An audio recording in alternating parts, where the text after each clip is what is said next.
Hi there, my name is Beck, and this is How to Eat. Right now it is summertime, and if you are anything like me, if you frequent the farmer's market or have a garden of your own, you might also be swimming in tomatoes. And with all of these tomatoes comes the fun challenge of using them all up before they go bad. I hate to see any fresh summertime tomato go to waste. So today I am going to be showing you one way to save your tomatoes in a really tasty, special, unique kind of way. So what we're going to make today is a fermented salsa. So why would you want to make a fermented salsa? What is fermentation? You might be asking some of those questions. So for starters, fermenting is one way to add natural probiotics into your food. It's also a method of preservation of your food. So by fermenting your foods, you're introducing probiotics, which are amazing for your gut, and you're also increasing the shelf life of your item that you are cooking. By fermenting our salsa, we are adding in lots of good gut probiotics. We're going to extend the shelf life of our salsa to about 3 months. And we're also going to introduce a really delicious, tangy flavor to the salsa that I think really elevates it. So we're gonna make a salsa today. It's pretty simple. It is not that different from making a regular fresh tomato salsa.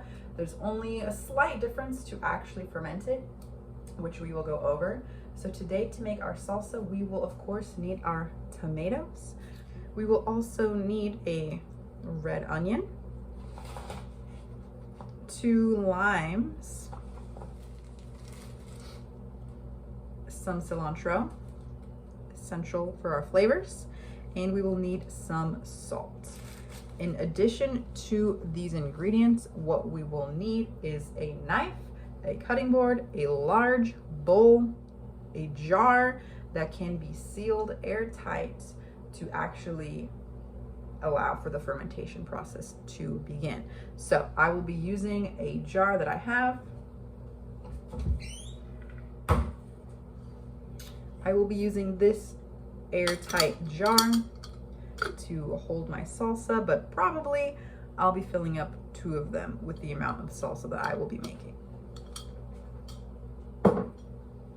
So to make our salsa, we will chop up all of our ingredients, our tomatoes, our red onion, our cilantro, and add it into our jar. We will add in our lime juice and we'll add in our salt.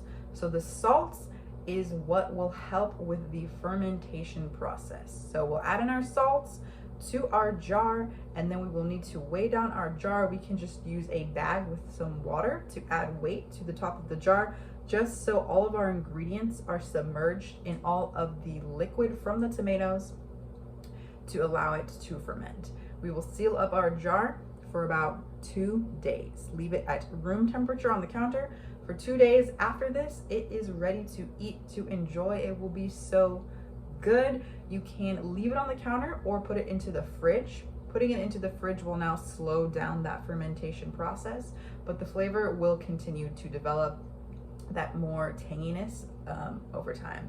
And since we have fermented it, it will last us about 3 months in the fridge, and you're gonna wanna eat it all day long. So I really recommend making this at the end of our summertime as you are trying to find ways to use up our tomatoes, so it will last you into our fall and winter as you're really craving that sweetness of a tomato. So that is how to make our fermented salsa recipe.